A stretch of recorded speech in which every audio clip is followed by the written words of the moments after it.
This is Mission Qualfon, a monthly podcast that takes you inside the workings of our company, but not just the ins and outs of business. We look at the ideas and insights that make Qualfon truly unique. As a company, we are committed to being the best and making each person's life better. Join us as we get to know and learn from people from across the organization. What's their story? What have they learned? And how do they live out Qualfon's mission? Welcome to Mission Qualfon. Good morning, good afternoon, good evening, and welcome to Mission Qualfon Podcast, episode 50, Jeremy. The big 5-0. The big 5-0, which I have not reached in real life, I would like to add. Oh, I have. Oh, yeah, I have. Congratulations, buddy. I can't believe it's been fit. And you know what? Think about when we do our 100th episode. Yeah, we're halfway there. Then. Yeah. But you know what? Let's just cut right into our interview this week. It's a special one. It's a long one. Sit in, relax, turn up the dial on your car or on your YouTube channel, and just enjoy this great episode with our Chief Sales and Solutions Officer, Mr. Dave Drayton. I know that you guys did a session previous to this, and by the way, I'm very honored to be part of the 50th anniversary of the Qualfon podcast. This is awesome, guys. This is a big deal. It is. It's a big deal, and I appreciate you guys inviting me for this. And by the way, congratulations, 50. Thank you. That's not easy. I can't believe it. No, it's that's a lot. That's like 48 more than I thought we'd do. Yes, I know. After that second one, you got over the hump, I think. And but it's been great, thinking back and listening to all of them, and it's funny. You learn so much. I jazzed the title up. Okay, it should be serve first, no results. But I didn't think anybody would show up to a session like that. It's like, what? I mean, what's in it for me, right? Why am I going to listen to this? So I jazzed it up, and I love talking about it because, at the end of the day, I know previous to this, Ike and Alicia were on and talking about two great stories that I love, and that really highlight our service, right? More than anything else. And, at the end of the day, this really is about service. It is the centerpiece in the foundation of our mission, because in service, there's a lot of sacrifice, right? Mm-hmm. And sometimes we can read those words, right? Be the best and make each person's life better. And it just waves through us. What I always see is a lot of sacrifice of people's time, of their emotions, right? Of their love and lots of other things. And, when you think about it, Qualfon's, squarely in the services business. Mm-hmm. And I always say most people approach service from a very job point of view. It's what I have to do, very duty oriented. True service, great services really comes from your soul, comes from your heart, right? Yeah. And that's certainly what I wanted to talk about today. And I thought Ike and Alicia did a great job in their stories. Well, let me give a little background to the audience. So you, Alicia, Ike, and Jeremy and I were on an email chain, and originally it was going to be the three of you on the podcast. And actually it was originally even more. And I was reading your notes because you had put together some notes for us on this topic. And I remember it was like Saturday morning, super early. I'd gone and grab a coffee and I was reading your notes, and I was just like, no, he's got to do his own episode. And then I looked at the numbering and I'm like, and it's our 50th episode. Like it just seemed to be perfect timing because it's such a big subject. And I think all the podcasts, all 50 of them, the whole concept behind the podcast is trying to share with people basically this concept of how we are a for-profit company, absolutely 110%, but there's an energy in the company that is all about servitude. And it starts with the chairman and his dedication to the mission. So So welcome to the 50th episode. Yes, I'm excited to be here. When you were giving that intro, what I thought of? One is certainly if it didn't start with Alfonso, wouldn't have much power, because it needs to kind of trickle down. And two is, I think we're just at the beginning of really exciting things happening. I'm not just talking about growth, right? Because I'm on the growth end of the business, and we've had really 3 great years, starting right in the beginning of the pandemic. But I'm talking about just clients and employees and others in the industry going, what's going on there, right? What's going on with you guys, right? Yeah. Which is really exciting. When people call me and say, hey, and I think this is the greatest form of flattery as a company, is when people really want to work for you. They've been around the industry for a long time. They say, hey, I've been around, I don't need a job with just anybody, but I heard great things about you, would love to join and find out more about what you guys are doing. And again, I think it goes back to, when you put your heart into service and sacrifice, there's an after effect, right? And so I think we're at the beginning of really finding ourselves and also getting a lot of what I would call internal recognition from the industry, our clients, and most of our employees, right? It's one of the most important parts or sections that that give us that accolade, I guess. I want to circle back to something you said at the very beginning, Dave, and that is this idea. And I use the term transactional. We get into this place where, because we're a service industry, and when I say we, I mean business in general, right? We say that we're here to serve people. Well, that's what we do for a profession. We charge you to perform a service, right? Not the same as service. What you're talking about is the true sense of service.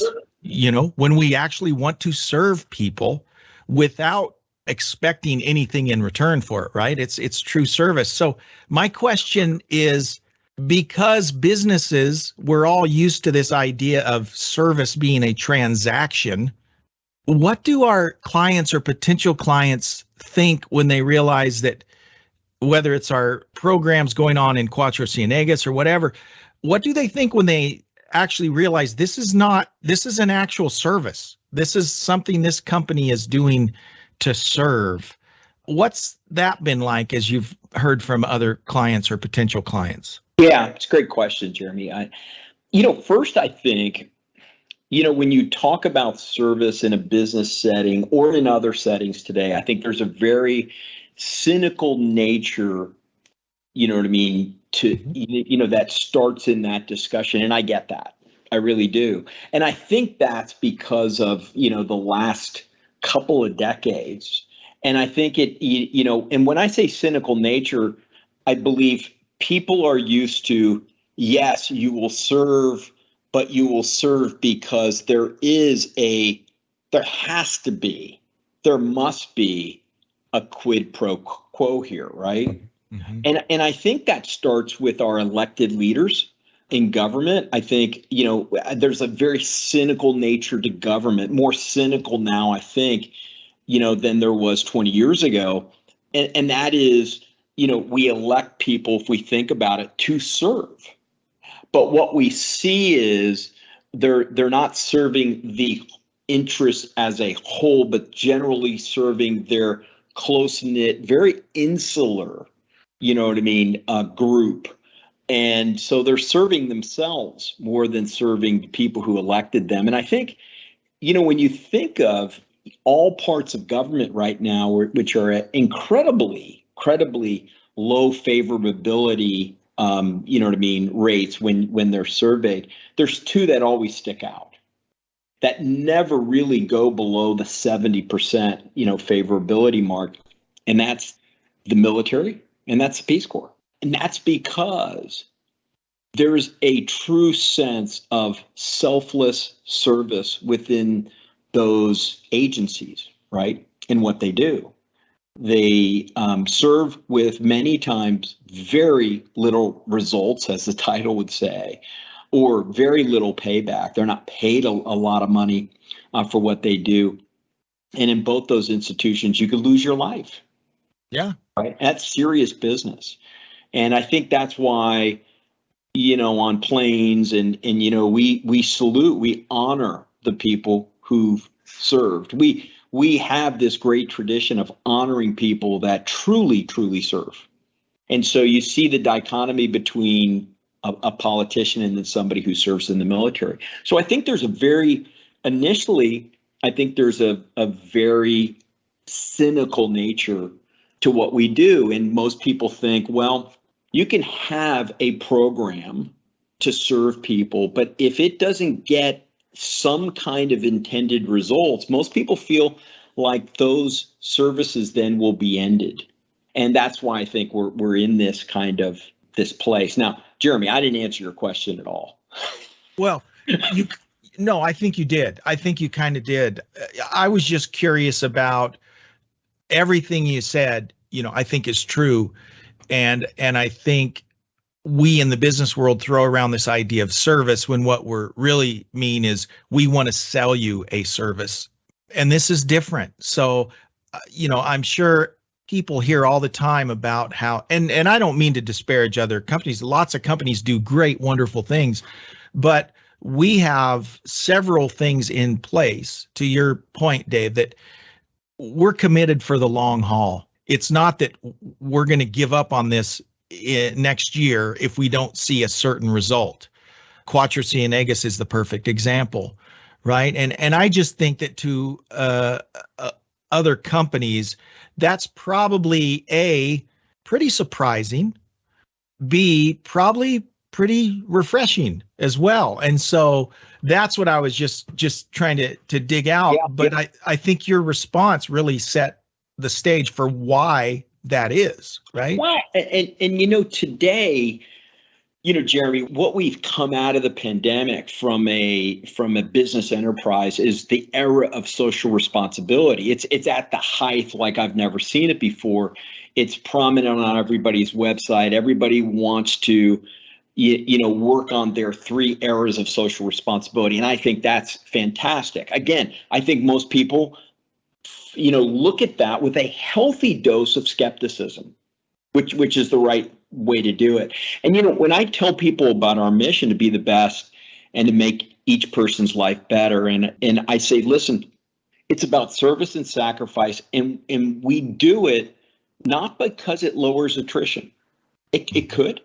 And it couldn't, not because it does these things, for your operation. We do it because we think it's the right thing to do, right? I just spent 3 weeks in Colombia and was in our new site there, which is really great. We just opened it about 4 weeks ago, and we're having our second class, and it's about 300 seats, and we pretty much have filled it up. I don't know if you guys know that, which is great because there's a lot of excitement when you I've been in site openings where you have maybe a 20 seat program and you got 20 agents there and they're looking at all the empty seats. Yeah. Right. And it's, there's an extra era of excitement when they get to see class and class after class. We'll have classes for like the next 6 weeks going in there. So, but I was on the way home, 4-hour flight, and I watched a really interesting movie that I think will prove my point here. And I didn't know about this story. You guys probably didn't either. It's a movie called Infinite Storm. Don't know if you guys have you guys heard of that movie at all? I have heard of it, but know nothing about it. Okay. I have not. So you guys would love it. I highly recommend watching it. It's Naomi Watts. One thing with Naomi Watts, I watch just about everything she's in. There's certain actresses and actors that I do that with. So this is a true story in New Hampshire about a woman who lost 2 of her very young children in a freak gas accident leak. And she was a climber and hiker, and she'd be in the woods all constantly, but she had a certain hike she did to the top of this very, very high mountain in New Hampshire on that day, on that anniversary day. No matter what the weather was, it was her thing that she did. And she was a volunteer search and rescue person. So she knows those mountains like the back of her hand. So the story sees her, pulling up to the parking lot where she's about to start her hike. She looks and she sees, it's an empty parking lot because the weather was supposed to be awful that day. Matter of fact, the weather was one of the worst days on the mountains. They had 230 mile an hour winds on those mountains later that day. Mm. And so she's climbing up and she notices a car that's parked, you know what I mean, kind of on the side. And she was like, she just wondered who the heck would go up there. So as she climbs up, she's encountering incredibly bad weather. And along the way, she's just about to turn back. It's about 10:30 in the morning. She started at about 6. She sees it like a shadowy image. And she's like, who the heck could this be? And she goes up and she finds this young man freezing to death. And with no coat on, just not prepared for the weather. And now the winds are starting to come in at 100, 150 miles an hour. She quickly, because she's a search and rescue volunteer, she quickly knows exactly what to do. She bundles them up, gets them warm. And then they have to now proceed down the mountain with this guy who has frostbitten hands and frostbitten feet. And that's really what the movie's about. And as she's helping this person down, what you find out is the person actually went up there to die, to commit suicide. And the whole way she's dragging him down, he's going, get me back. And actually, at times, she helps him down and he runs back up because he wants to die. And she kept saying, you're not dying. I'm search and rescue. I don't leave anybody on this mountain. And over a 15-hour period, and I won't go into all the details of the story, which is incredible, by the way, how she gets him down and the sacrifice and suffering she had to go through because she was putting her life at risk. And the winds now are at like 200 miles an hour. I mean, they're just freezing to death up there. She finally gets him down, and they're in the parking lot where she started. And she's just sitting there exhausted. And he just runs to his car, gets in his car, turns it on, and hightails it out of there. So there's no parade, right? There was nobody looking for him. There was nobody saying, you're a hero. There was no thank you from this guy. It was, he just hightailed it out of there. And she was just left there, right? And I thought about that for a minute, and I thought that really goes to the heart of what we're talking about, is serving search and rescue person, helps this person down the mountain. And the least you think he would do is say, thank you, I owe my life to you, right? That kind of stuff. And he just left. And she never saw him again until like 5 years later.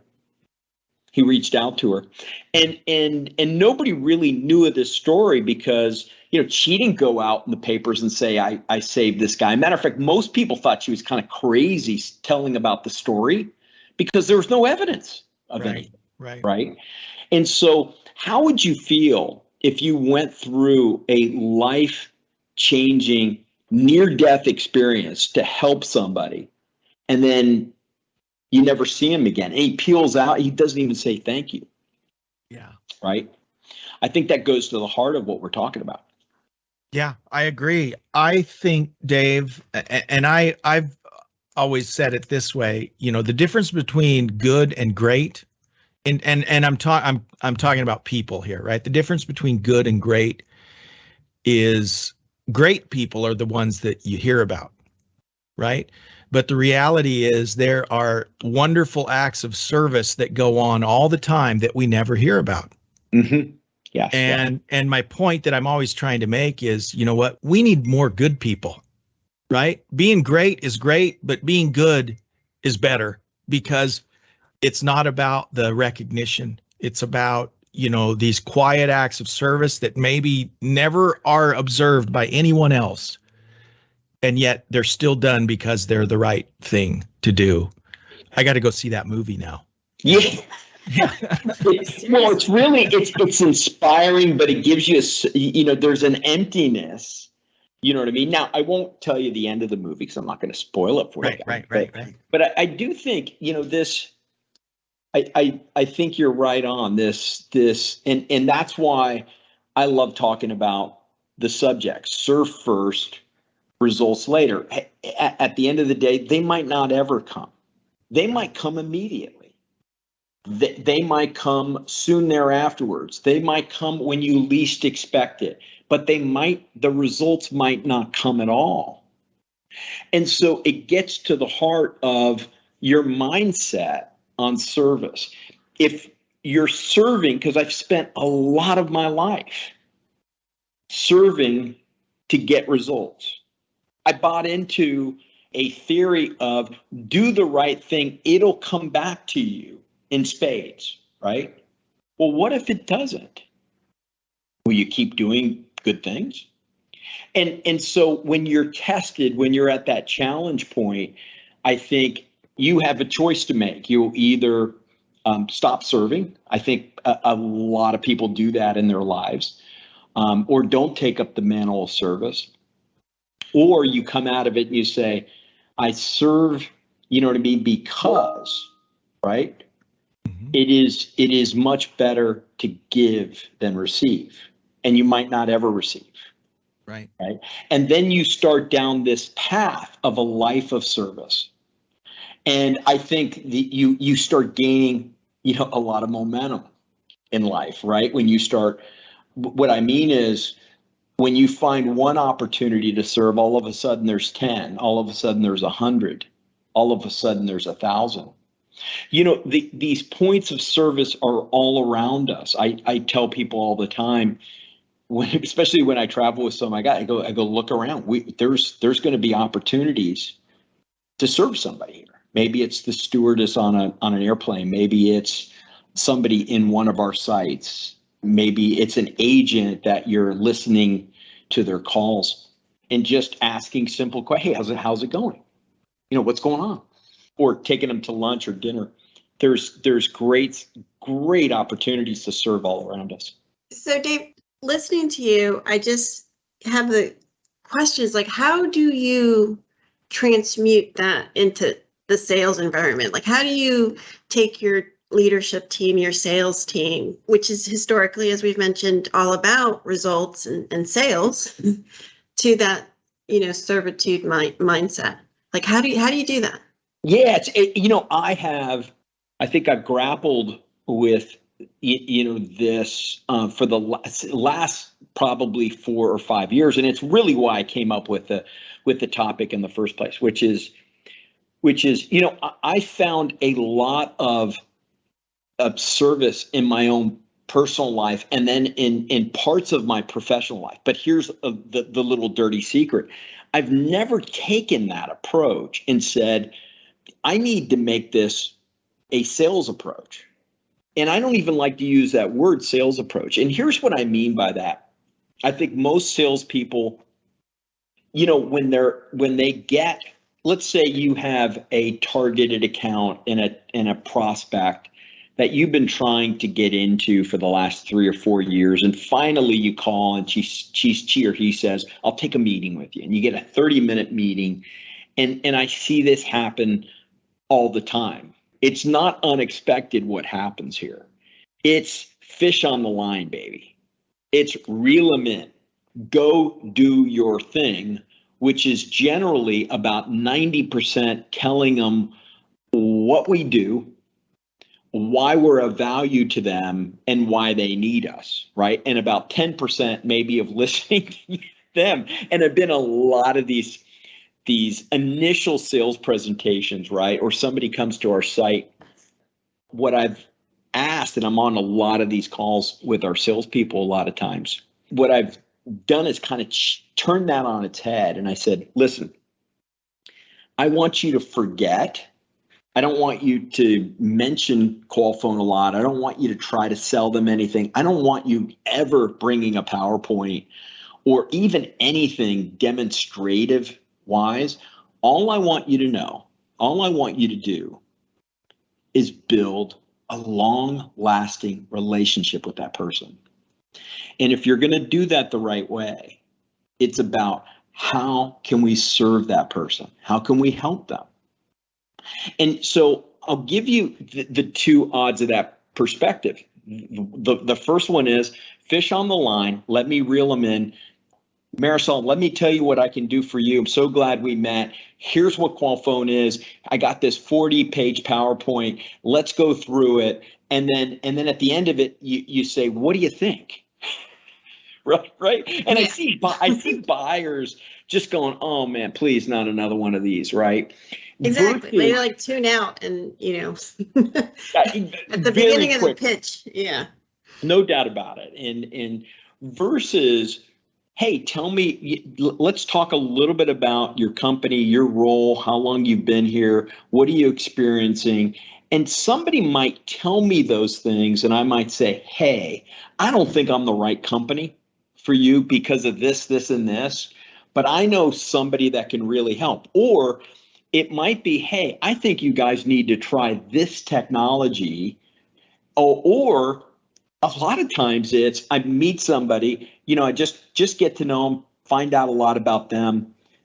60 days later, the person's for some reason out of a job, and I've done this a lot. And I said, well, why don't I introduce you to some people out in the marketplace? You know what I mean? That could help you. And I've gotten lots of people job introductions and probably at least 20 different people actual jobs, right? And without any desire for quid pro quo. You don't need to bring me in. You don't need to. And what the key is how do we serve the people in our industry, these decision makers that are going through incredibly complex, very chaos-driven time that many times they don't need a new partner. Matter of fact, many times they need to get rid of a couple of partners and maybe just have one partner, which wouldn't involve us, right? Or they might just need to be an in-house operation. And so how can we help them is something I've asked my salespeople when they're meeting with people for the first time, or it's a site visit or whatever. We're always asking, how can I help them? It doesn't have to involve Qualfon. Doesn't have to involve our solutions or services, right? And I would say about 60% of the 70% of the time it doesn't. And we're just pointing them in the right direction. And most people would say, well, I don't get it. You're salespeople. You got to sell something. And I always say, hey, I'm approaching it from a standpoint of let's just serve people. And I would say the growth will come. Results will come. Now, it might not come where we think it will come, right? But my experience is it comes, and most people say, hey, I really want to do business with you later on. They might, in 3 or 4 years down the road at a different company, might call us up and say, hey, I was thinking about you guys. I got something that might be perfect for you. But that's not why we do it.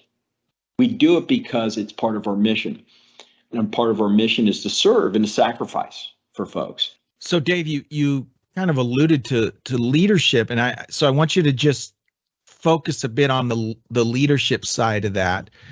How have you brought this idea into, the people that you influence that maybe are not necessarily in sales? Yeah, that's a great question, and I don't know why, for some reason, when you were talking about that, the image of Michael Scott appeared in my head, Jeremy.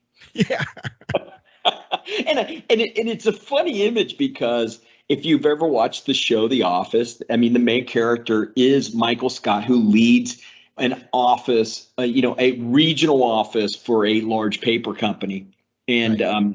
And it's funny because you have a self-absorbed, self-serving, nice guy, but very self-obsessed boss who's probably in his career had to do a lot of sacrifice and serving and kissing up the bosses. And now he's got the job, right? And so everybody's going to have to kiss up to him. And I think most people, it's funny Right. But on the other side, I think most people would say, well, my boss is a little like Michael Scott. Right. And that's what makes it funny, because Right. everyone knows someone like Michael Scott. Right. It's very, you go, oh yeah, this is, it's a play on that. So they can relate, right, to it. And what I always think is, and I'm pretty fervent about that, leadership is at the heart of it is about serving the people that you've been so lucky to report to you. I don't even like the word report. I always tell my people, hey, forget about the report. I don't like org structures. I say we're partnering together. Me and you are partners. Right. Right. And I am so privileged, so honored to be in the role that I'm in today. And that role is mostly serving those around me. How can I help them? And then how can they help me sometimes, right? How can we help each other? But how can I help them mostly get to the next level? I think most leaders that I've worked for, and one of the reasons I wanted to be in a leadership role is because in the BPO industry, I experienced a lot of leadership that was self-centric, that were absorbed with how I could get them to the next level. And we're doing very little to get me to the next level, especially in the younger or older part of my career, when I have had leaders do that. And I've had some great ones.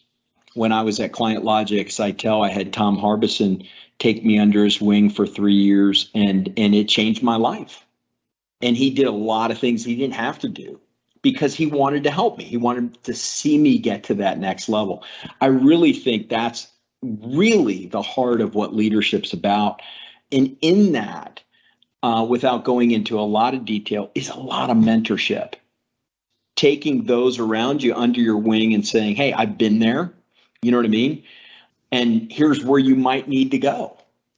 And doing that on a professional and personal basis, no doubt about it. Yeah, and I love that. And one thing jumped out at me when you were talking about, that mentor you had. And I think this really sums up good mentors. They do things they don't have to do. They take the initiative to help other people. They don't have to do it, but they make that choice to do it.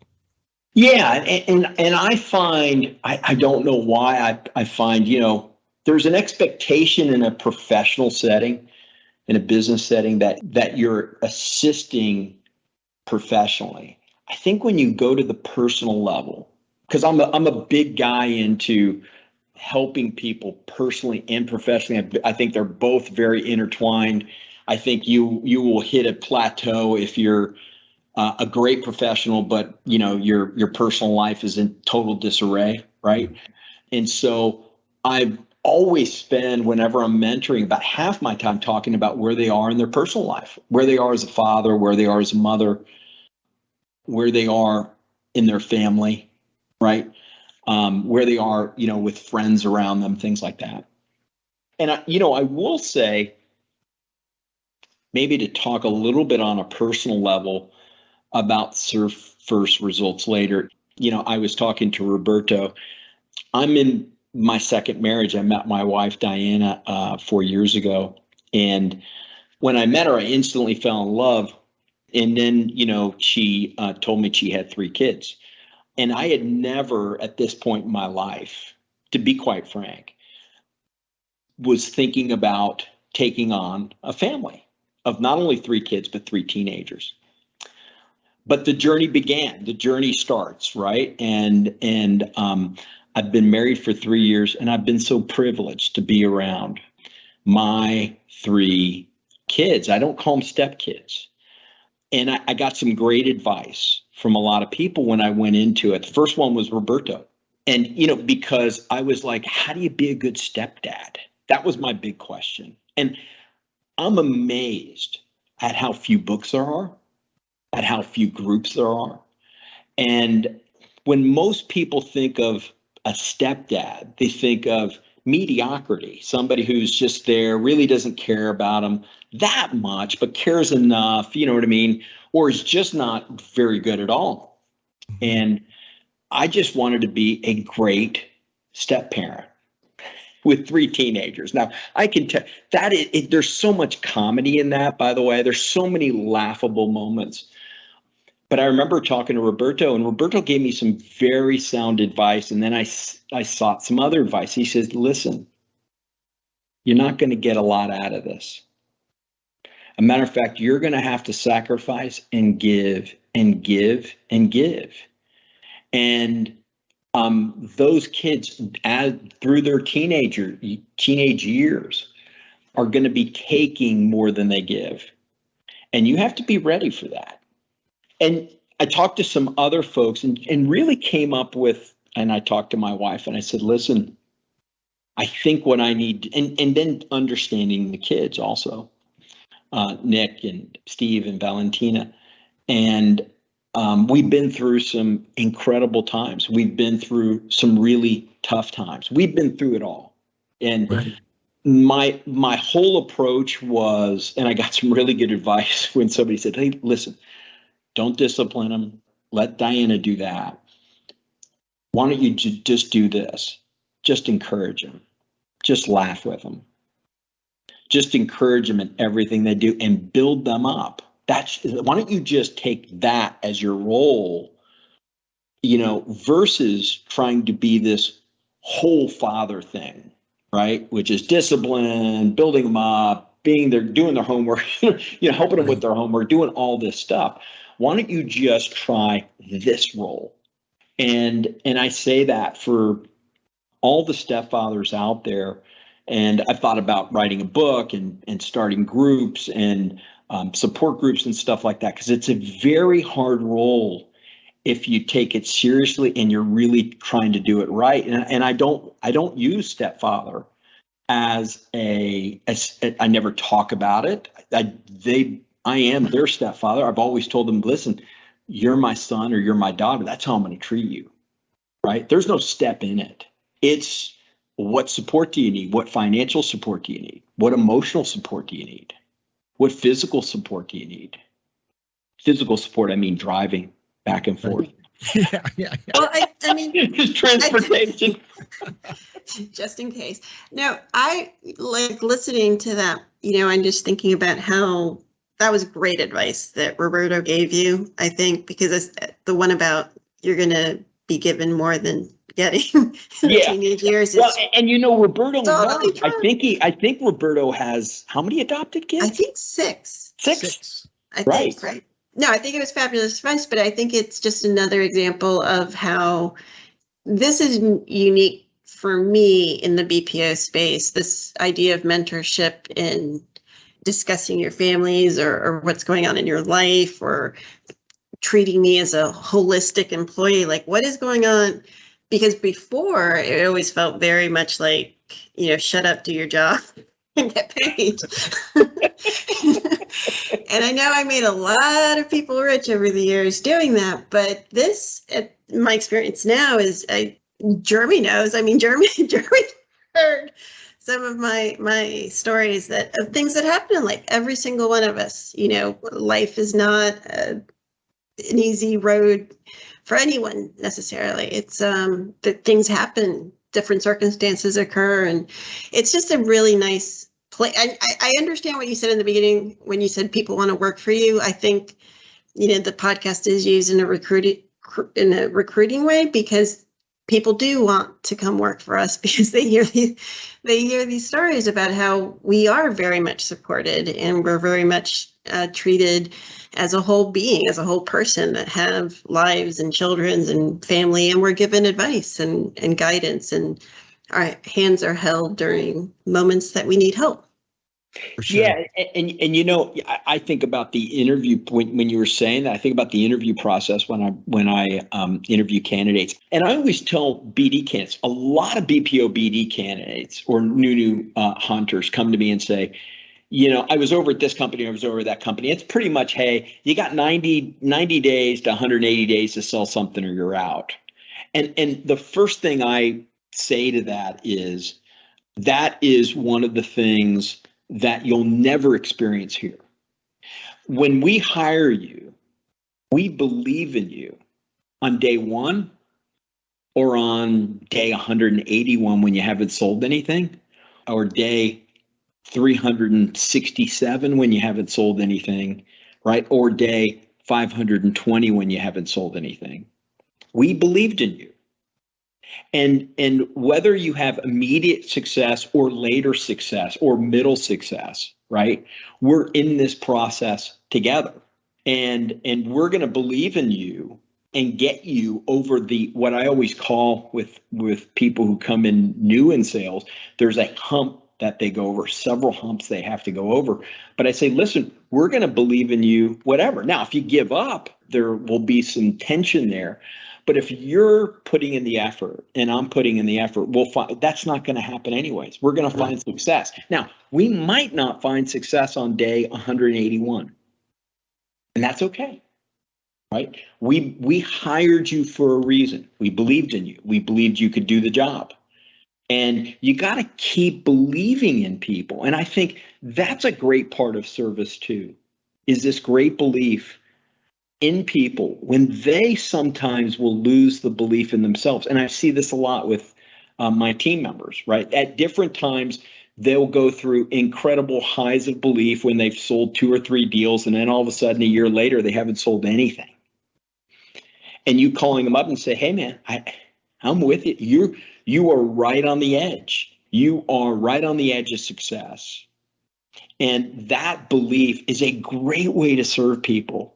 When you believe in them, when everything around them is telling them and, giving them a perception that they can't even believe in themselves.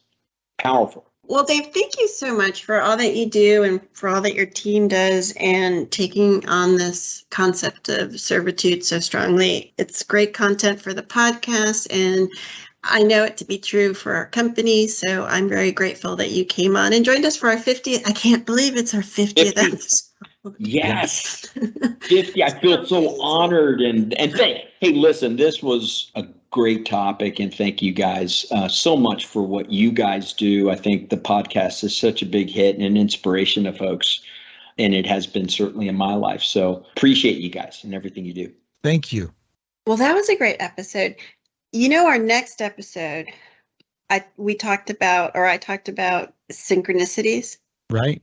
And in this episode with Dave Drayton, when he was telling that story about being a stepfather, I was freaking out as he was telling that story because that's what I needed to hear in my present life situation. That was great advice. And I was like, that happened. Well, and I like that thread, and it wasn't only this episode, it has happened several times, how we intersect with folks, not just in their professional life, but in their lives, right? And I just love to hear those stories, and you realize, wow, Dave is just like me, right? He has a family. He has the same kind of challenges and things. And it's just always, for me, good to hear those types of stories. I loved it. Well, congratulations on our 50th episode. I honestly did not see that happening for us. So I am pleasantly surprised. Yeah. But I'm grateful great to you for doing this with me. And I'm grateful to all our guests and to everyone who listens. We're having a huge run on YouTube right now, so I guess I should direct people to our YouTube channel and listen to the podcast because we really do appreciate it. Thanks, Marisol. It was fun. We'll see you next time. Bye, Jeremy. Thanks for listening to this episode of Mission Qualfon. Remember, you can find us wherever you listen to podcasts. Please subscribe, and we'll see you next time on Mission Qualfon.